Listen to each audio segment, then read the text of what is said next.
Oke, Assalamualaikum warahmatullahi wabarakatuh.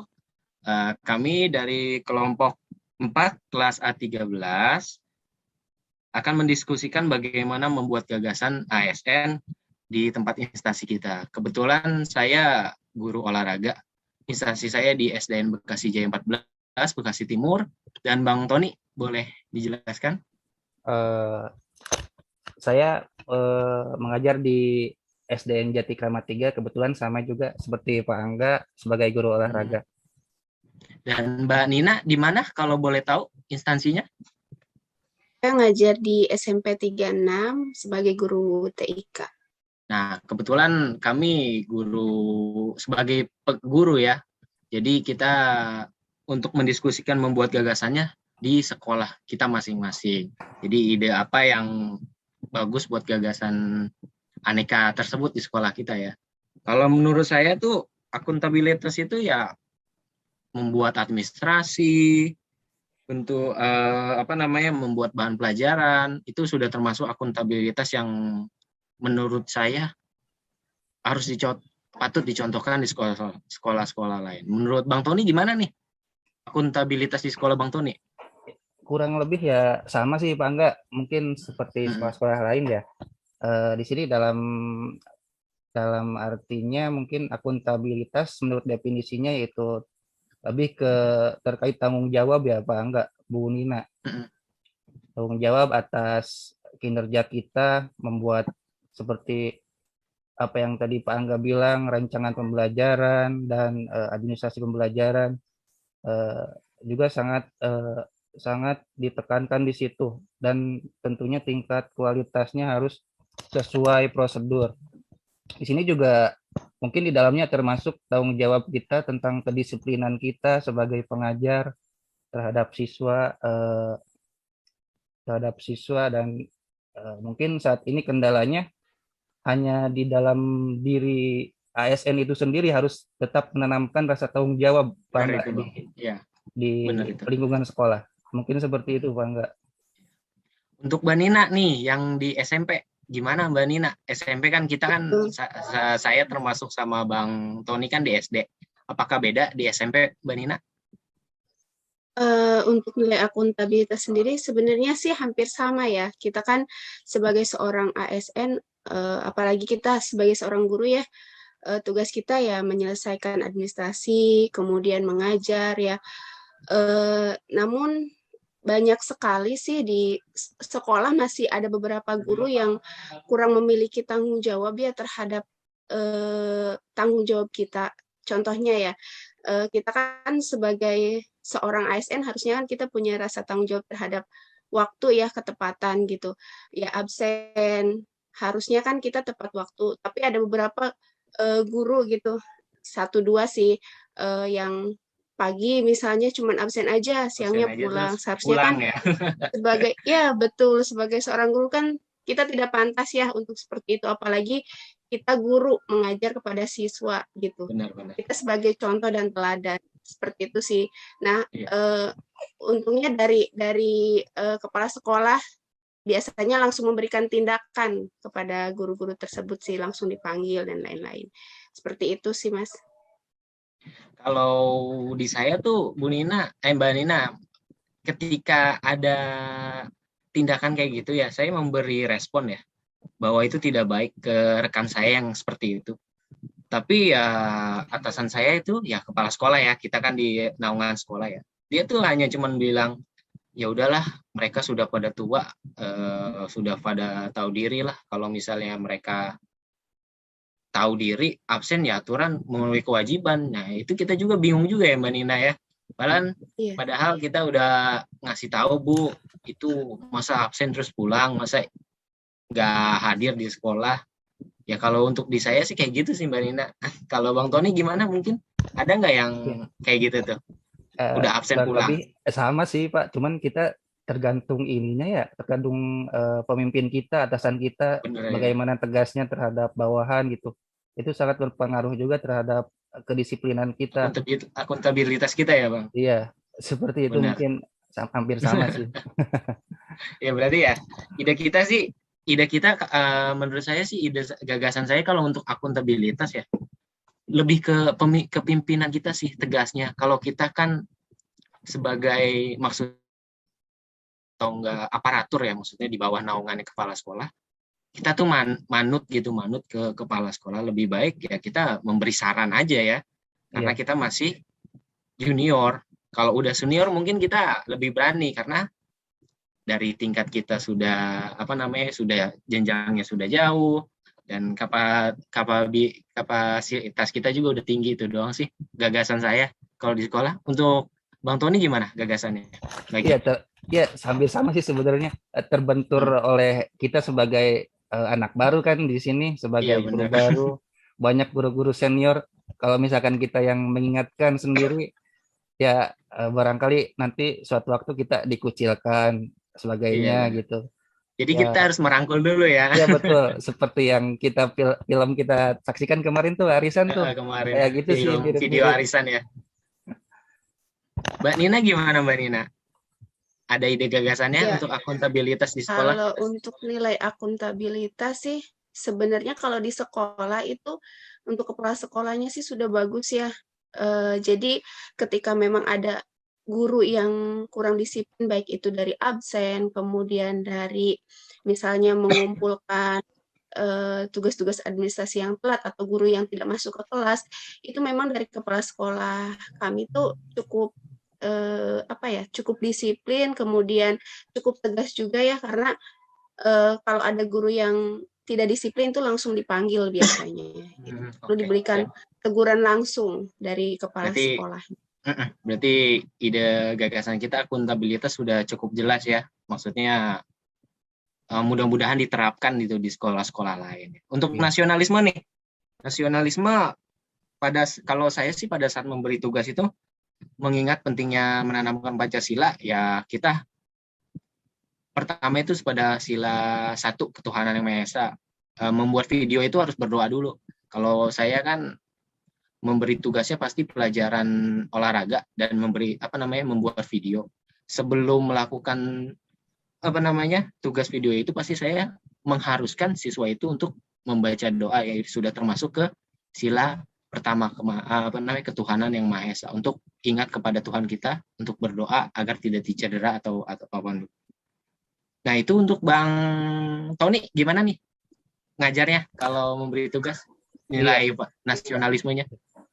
Nasionalisme ya, dari secara definisinya saja kita udah tahu mungkin ya, udah mengetahui semua di dalamnya terkait wawasan kebangsaan dan cinta tanah air. Dalam penerapannya di sekolah saya mungkin karena mungkin akhir-akhir ini pembelajaran daring ya Pak, enggak Bu Nina? Iya benar. Kita lagi daring karena PPKM ditambah lagi nih. Jadi masih belum ada perintah untuk masuk sekolah nih Bang. Wawasan murid-murid kita itu terhadap wawasan kebangsaan dan cinta tanah air agak sedikit menurun Pak, enggak? Kalau menurut saya. Main game terus Bang. Iya. Ya kadang-kadang lagu-lagu nasional juga mereka sudah masih terbata-bata gitu, lupa-lupaan gitu. Mungkin penerapannya mungkin kita harus lebih menyelipkan misalkan lagu-lagu nasional atau lagu-lagu Indonesia boleh Raya. Tuh Bang ya, masukan ya Bang ya.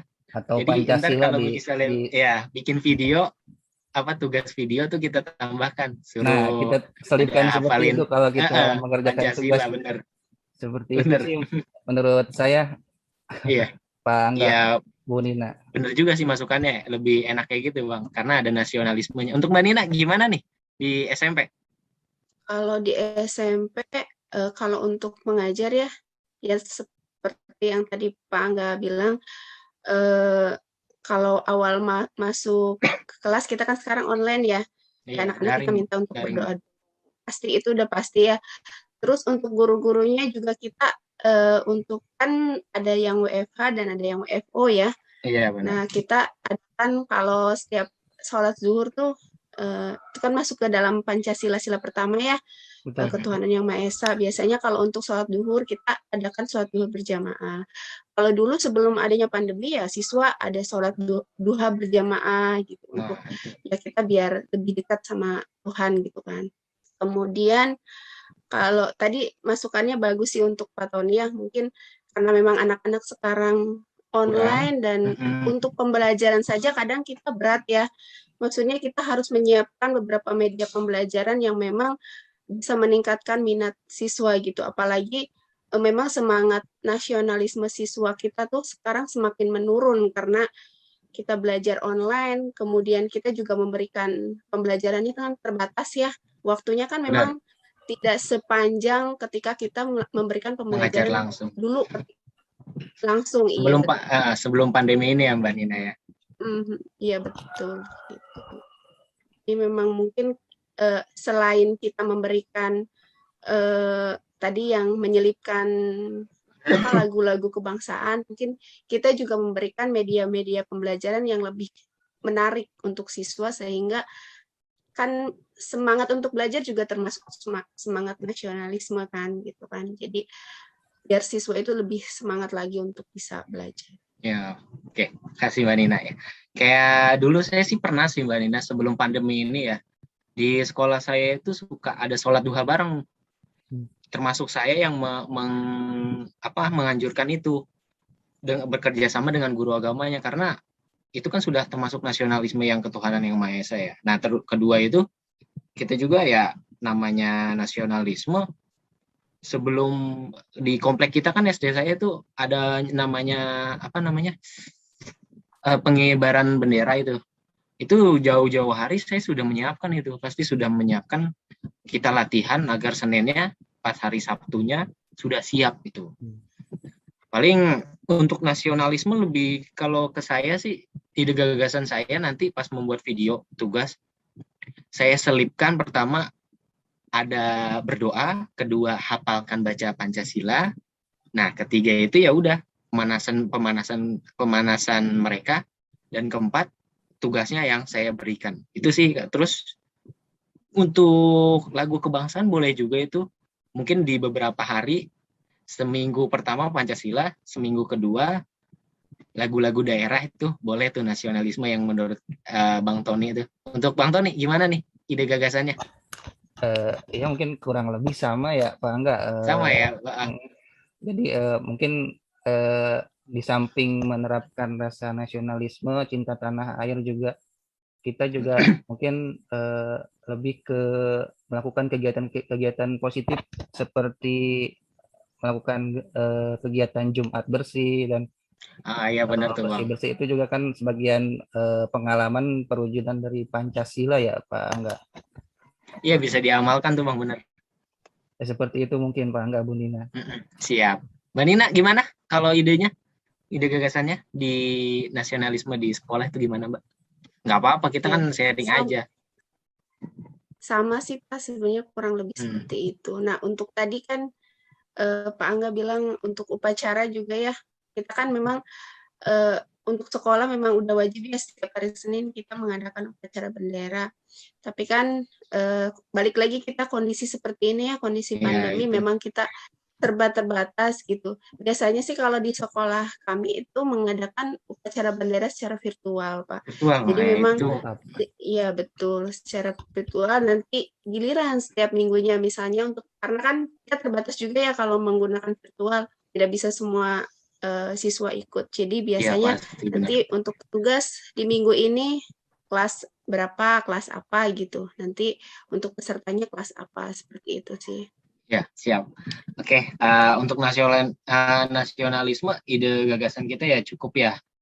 Kita langsung ke berikutnya nih. Aneka itu kan udah termasuk akuntabilitas, nasionalisme, etika publik, komitmen mutu, anti korupsi. Nah, kita sekarang masuk ke etika publik nih. Kalau etika publik di sekolah saya sih kebanyakan sih kalau yang umumnya ya tidak membeda-bedakan.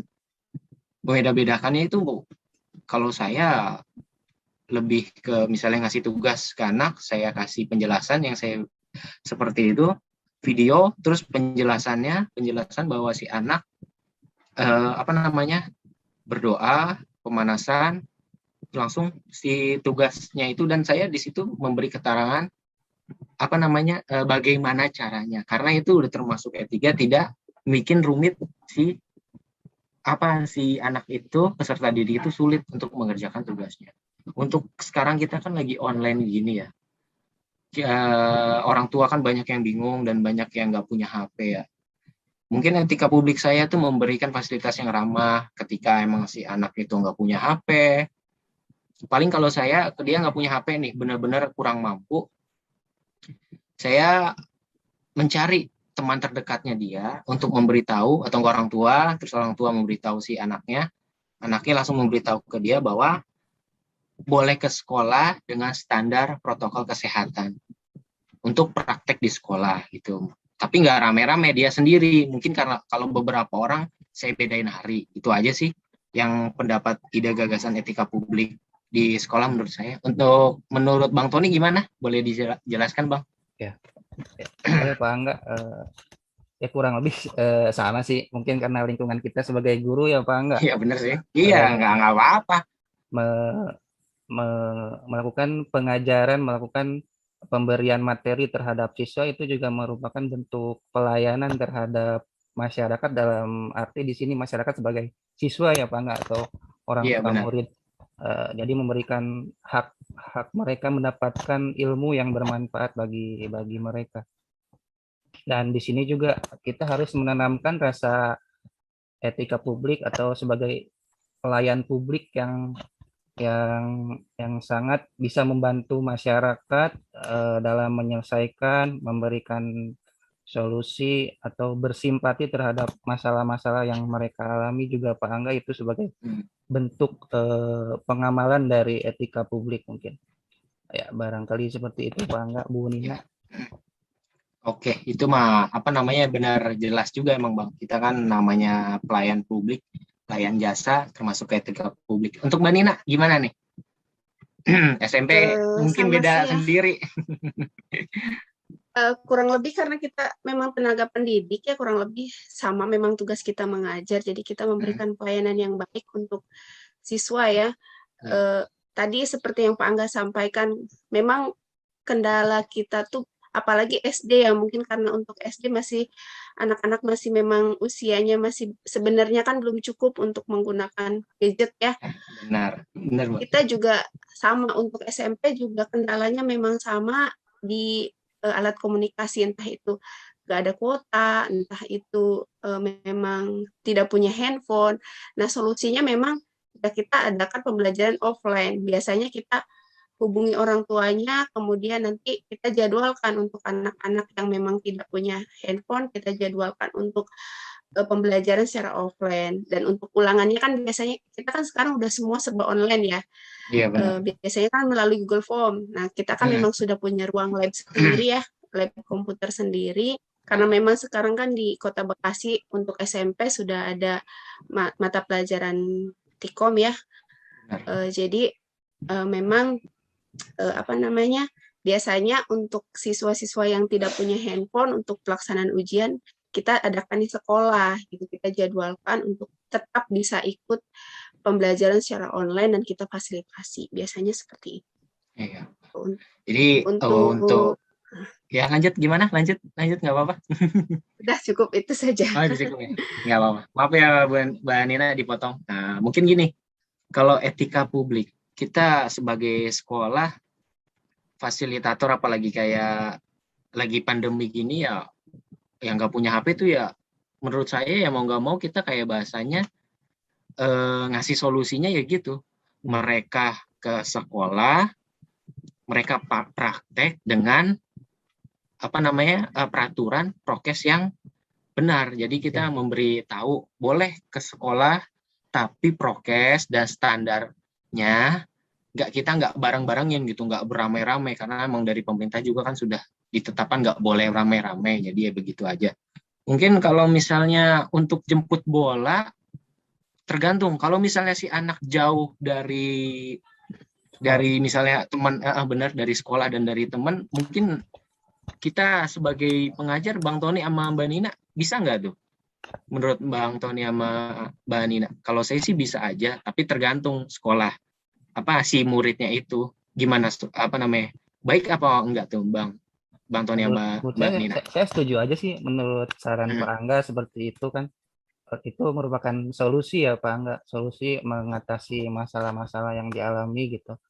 Iya. Bisa juga mungkin kita bisa seperti yang kemarin contohkan Ibu Bu Nina ya, yang mencontohkan gurunya meminjamkan laptop atau handphone ke muridnya juga seperti itu ya. Mungkin bisa diterapkan sih Pak Angga, seperti itu juga yang Nah, itu disarankan Pak Angga. ya. Mbak Nina gimana? Udah apa maksud saya setuju juga ya kalau misalnya kita untuk menjemput bola, jemput bola itu Iya, maksudnya kita datangkan siswanya ya. kita datang ke Ya siswa. kita paling kita lihat dulu sih kondisi sama situasinya ya. Iya, benar. Kadang kan kadang ketika ada kasus ya yang teman-teman guru ya hadapi gitu ya di lapangan, ada kasus siswa tidak pernah mengikuti pembelajaran gitu PJJ. Alasannya tidak punya handphone atau apa. Ketika kita home visit gitu, datang ke rumahnya, ternyata ya dia pegang handphone gitu karena anaknya saja yang malas. Wah, ya, itu berarti kan ya jadi kita memang ketika kita mau memberikan fasilitas kepada siswa, kita pun harus bisa melihat dulu kondisinya seperti apa, memang betul atau tidak siswa itu kondisinya seperti yang diceritakan gitu. Karena memang apalagi untuk siswa SMP ya, mungkin kalau SD mungkin kecil kemungkinannya ya untuk siswa seperti betul, itu karena semangatnya masih tinggi juga. Mbak, biasanya kayak gitu. Iya betul. Kalau untuk SMP tuh ya memang kan namanya remaja ya, kita juga memang tugas kita juga untuk mengarahkan mereka untuk bisa menjadi lebih baik gitu. Jadi ya biasanya ya kita lihat dulu kondisinya. Ketika memang kondisinya betul-betul ya kita memang lakukan untuk penjemputan bola istilahnya seperti itu. Itu sih Pak. Iya. Nah, jadi etika publik, ide gagasan untuk ide gagasan aneka dari etika publik di sekolah itu ya kita sepakat kalau misalnya si murid itu tidak punya HP atau emang tidak ada kabar bahwa pembelajarannya itu sangat penting banget untuk mereka, dengan faktor apapun kita memberi gagasan dengan cara menjemput bola kepada anak tersebut untuk etika publik tuh. Nah, lanjut nih ke komitmen mutu nih. Untuk komitmen mutu di sekolahan, kalau saya sih ya pasti memberikan tugasnya itu nggak cuma itu aja gitu, maksudnya kayak tugas ini saya yang tadi bilang begini enggak. Jadi saya melakukan variasinya itu ya maksudnya kadang kita membuat video kita, kadang kita animasi. Nah, cara-caranya begini, dan dalam tugas itu pasti saya selipkan game-game agar si peserta didik atau murid itu nggak merasa bosan di pembelajaran yang saya berikan pada sekolah dalam rangka aneka komitmen mutu. Untuk Bang Tony gimana? Ada tambahannya gitu? Mungkin saya agak sama kali. Ya, kurang lebih sama sih Pak Angga, mungkin termasuk dalam pengertiannya kan ya komitmen mutu itu di dalamnya terdapat efektivitas, efisiensi, inovatif, dan berorientasi pada mutu juga kan. Ya seperti kegiatan Pak Angga yang dilakukan atau pada umumnya juga kita sebagai guru yang kita lakukan hal seperti itu, kita juga harus menggali inovasi-inovasi baru untuk memberikan pembelajaran terhadap peserta didik kita ya Pak Angga, seperti itu. Karena mungkin yang selama ini berjalan mungkin guru-guru yang istilahnya di atas kita atau lebih tua dari kita mungkin dalam penyampaiannya begitu monoton ya Pak Angga, mungkin. Benar Bang. Kalau yang saya tahu senior saya ya kalau memberi tugas itu ya nggak beraneka dia, maksudnya udah ngapain pusing-pusing ngasih tugas udah ngasih tugas gini-gini, udah Nah, kumpulin aja. Itu kan salah ya Bang ya? iya, Enggak. itu Jadi benar dampaknya kata Bang Tony. ya betul Pak. Pak Angga, ya dampaknya juga kan terhadap siswa kita jadi mengalami kejenuhan ya Pak Angga. Betul nggak Bu Benar, Nina seperti itu? monoton gitu. Jadi Iya, tugas gitu-gitu doang. Jadi kita juga penilaiannya udah kirim tugas, oh gini doang, ya udah benar aja ya, iya nggak ada betul. variasinya, benar. Ya Nah, seperti itu sih Pak Angga gambarannya. iya siap. Kalau Mbak Nina nih SMP, dan Mbak Nina kan guru komputer ya, TIK ya, teknologi informasi, ya itu gimana tuh Iya. untuk komitmen mutunya? Untuk komitmen mutu karena memang kan saya masuk itu kan memang siswa baru ada mata pelajaran IK ya, TIK, Teknik oh Informasi TIK itu. Komunikasi, iya. Jadi memang waktu awal saya mengajar agak sedikit kesulitan karena memang siswanya kan masih belum mengerti tuh untuk Iya benar. belajar Microsoft Word. Iya Tentu betul. saja memang mereka masih, apalagi kita kondisinya kan online. Nah, Iya, memang dibutuhkan sekali untuk media pembelajaran yang memang mereka itu bisa memahami meskipun Hmm, tanpa harus tatap muka karena kan kita tidak mungkin ya tatap muka setiap pertemuan gitu kan. benar. Nah, jadi solusinya ya kita berikan video pembelajaran yang memang tanpa kita menjelaskan secara langsung mereka bisa paham gitu maksud dan tujuannya. Karena kan untuk Eka sendiri kan sebenarnya harusnya lebih banyak untuk prakteknya ya dibanding Iya, teorinya. Sama mungkin ya kayak olahraga juga sebenarnya benar. kan harus banyak prakteknya Praktek Ika itu langsung seperti di itu. lapangan, Mbak Nina dan Iya, Bang Tony. betul. Cuman karena ya lagi pandemi ini mau gimana gitu. Paling kalau saya sih ya seenggaknya nanti menjadwalkan pertemuan itu tergantung kayak volley. Volley itu kan dalam pertemuan itu bisa passing bawah itu bisa 2 kali pertemuan, 3 kali pertemuan. Nanti paling minggu ketiga itu kita mengadakan Zoom iya. atau enggak misalnya apa namanya ide gagasan saya di komitmen mutu ini nih, saya kan telepon resiko itu udah resiko, tapi sih untuk praktik kayak gitu kan masih yang kelas tinggi-tinggi 4, 5, 6 sudah terjadwal, telepon langsung kita memberi apa namanya memberi informasi ke muridnya, hari ini kelas 4 siap-siap nama ini untuk mempraktekkan passing bawah, siap Bapak telepon ya, itu doang. Paling ntar kita suruh praktek passing bawah berapa kali, sudah bagus, ada peningkatan atau enggak, udah gantian, itu aja sih. Untuk komitmen mutu ide gagasan saya. Untuk Bang Tony gimana nih? Kurang lebih sama sih Pak Angga ya. Intinya mungkin kita sebagai generasi muda harus lebih berinovatif, lebih memanfaatkan efisien waktu dan Iya efektivitas benar. sebagai ASN, lebih ditanamkan lagi nilai-nilai seperti itunya mungkin Pak Angga seperti itu. Mbak Nina gimana ide gagasannya? Mungkin ya Iya, yang untuk tik saya karena karena tik bener ya, bener di SD saya dan SD Bang Tony ada nggak pelajaran tik Bang? Di saya sih nggak ada. Mungkin itu yang jadi Iya, kendala Mbak Nina ya.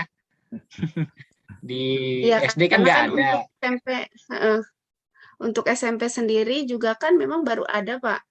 Jadi memang Mm-mm. dulu kan kita K13 itu kan TK dihapuskan ya untuk SD Iya benar. SMP oh gitu. iya gitu. Dan memang Masih baru kata ada SP tuh lagi. masih ada. Iya, betul. Gitu. Ya jadi untuk saya sih solusinya memang ya biasanya untuk minggu pertama misalnya ya saya buatkan untuk videonya seperti kayak Hmm. tutorial Nah itu tuh benar menggunakan tuh. Microsoft Excel atau Microsoft Word.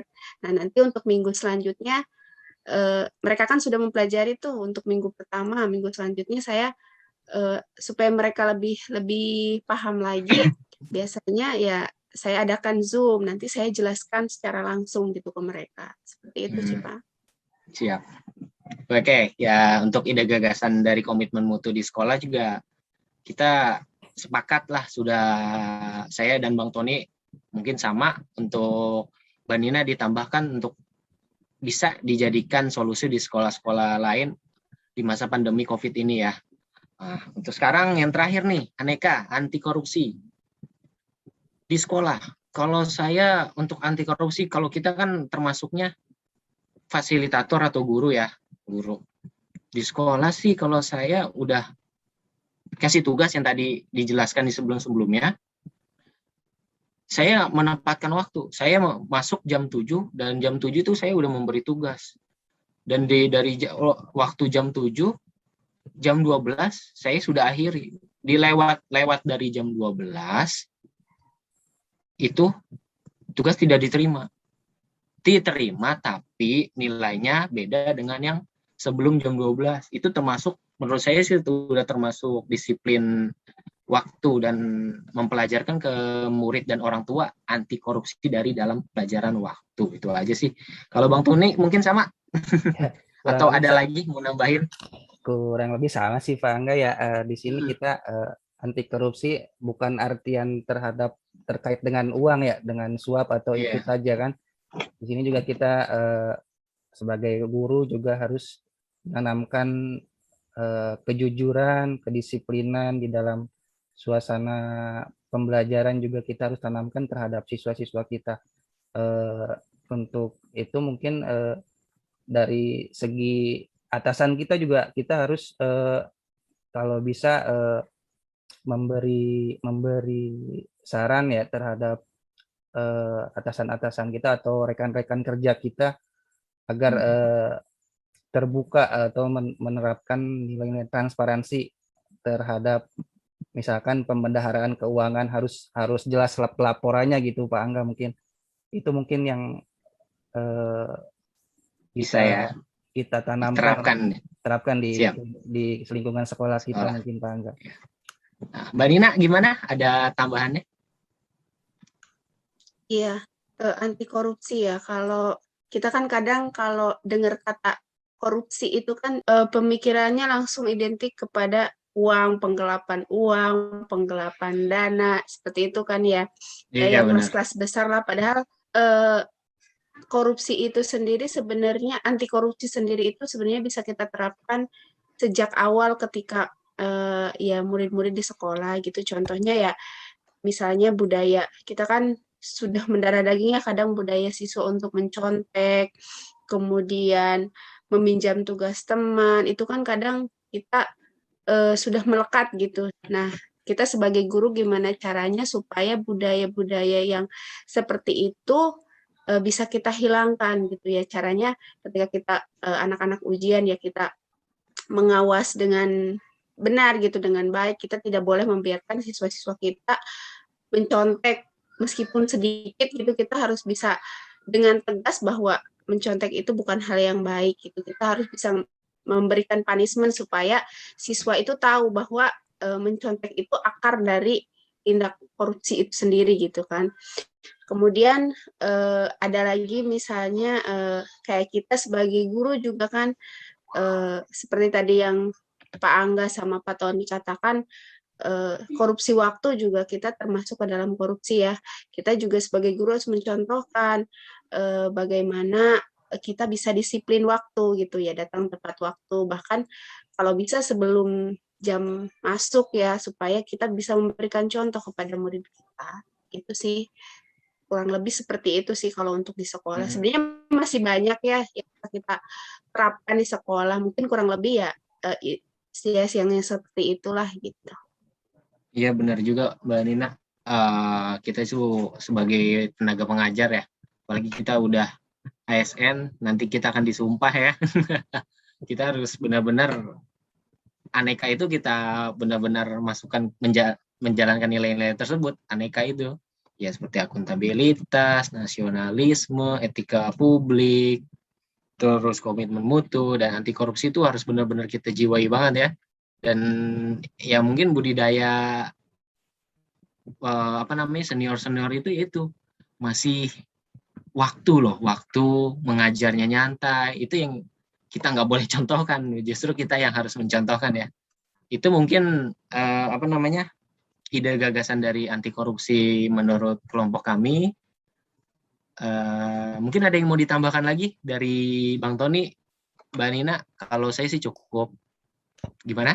Mungkin cukup ya Pak Angga, Mbak Nina. Mungkin bagaimana kita bisa menerapkan saja di kehidupan lingkungan sekolah kita agar nilai-nilai aneka ini bisa tertanamkan, teramalkan di pada siswa, pada rekan-rekan kerja kita gitu. Mungkin seperti itu aja kita berusaha untuk menanamkan nilai-nilai Aneka tersebut. Oke, benar. Ya udah, cukup sekian dari kelompok kami. Boleh perkenalkan ya. Saya Angga Priandi, Prastia, dan rekan saya. Silakan Bang. Tony Kurnia Hidayat. Dan Mbak Nina. Triani. Ya. Ya, apa namanya? Sekian dari kelompok kami. Kurang lebihnya mohon maaf. Menurut kami ide gagasan membuat bahan pelajaran di sekolah cukup seperti itu. Kurang lebihnya mohon maaf. Wabillahi taufiq walhidayah. Wassalamualaikum warahmatullahi wabarakatuh. Sekian.